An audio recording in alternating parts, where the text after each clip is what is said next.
The rain hammered against the courthouse steps the morning Desmond Harlan's 40-year empire hung by a single thread, and the only person who could save it was the girl he had once found shivering in a cardboard box behind his warehouse, 15 years ago, with no name, no shoes, and no one in the world who wanted her.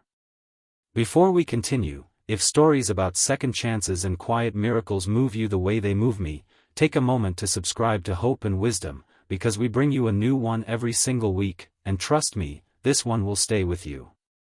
Desmond had built Harlan Textiles from nothing, starting as a boy who swept floors in his uncle's fabric shop and ending up, 3 decades later, as the man whose name was stitched into the linings of coats worn across the country.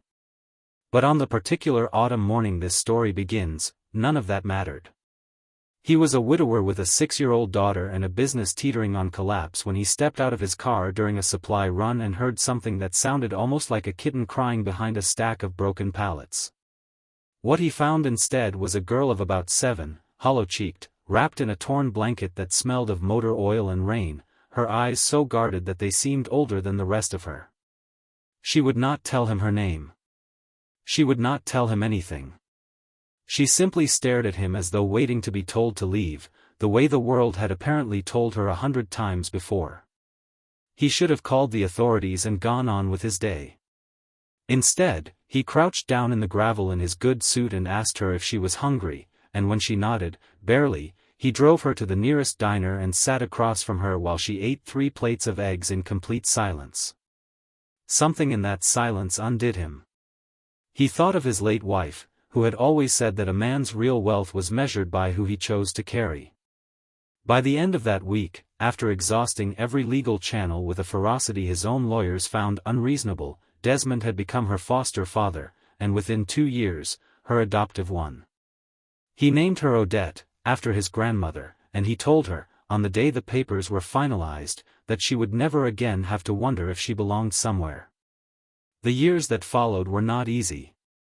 Odette carried the scars of those early years quietly, flinching at raised voices, hoarding food in her room long after she no longer needed to, waking some nights certain that the warmth of her bed was a dream she would lose by morning. Desmond never rushed her. He sat with her through nightmares, learned patience he did not know he possessed, and slowly, stubbornly, taught her that his home was not a temporary shelter but a permanent one. He enrolled her in school under his own name, cheered louder than any parent at her science fairs, and when she was older, insisted she study whatever she wanted, even when she chose business law, a path that would one day intersect with his life in a way neither of them could have predicted. Because 15 years after that rainy afternoon behind the warehouse, Desmond Harlan sat at the defendant's table in a downtown courtroom, his company under siege from a hostile board and a rival conglomerate that had spent 2 years quietly buying up shares, waiting for the right moment to force him out entirely. The lawsuit claimed mismanagement, claimed fraud where there was none, and threatened to strip him of the very company he had built with blistered hands and sleepless nights. His own legal team looked defeated before the gavel even fell. Desmond sat with his shoulders squared out of habit, though inside he felt the particular exhaustion of a man who has fought his whole life and wonders, quietly, if this is the fight that finally breaks him. And then the doors at the back of the courtroom opened, and Odette walked in wearing a gray suit and an expression of calm fury that made the opposing counsel visibly falter. She was no longer the silent, starving child from the warehouse. She was 22 years old, freshly barred, and she had spent the last 4 months, unbeknownst to her father, quietly building a case of her own after discovering irregularities in the rival company's shareholder filings, evidence of coordinated stock manipulation designed specifically to force Harlan Textiles into collapse. She had not told him because she knew he would have insisted she stay out of it, would have tried to protect her the way he always did, and she was done being protected.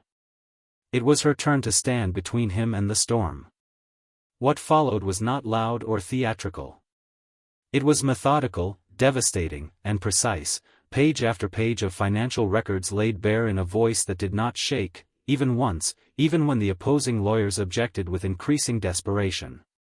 By the time she finished, the judge had already seen enough, and within the hour the case that had threatened to end Desmond Harlan's life's work collapsed entirely upon itself, exposed as the manufactured attack it always was. Outside on the courthouse steps, the rain had finally stopped, sunlight breaking weakly through grey clouds, and Desmond stood staring at his daughter as though seeing her fully for the first time, though of course he had seen her every day for 15 years.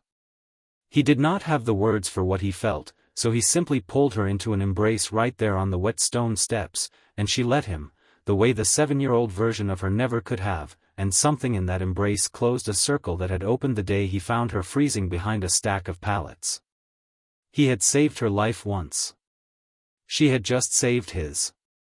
Before you go, tell me in the comments what you would have done if you found a child alone the way Desmond did, because I think the answer says more about us than we realize.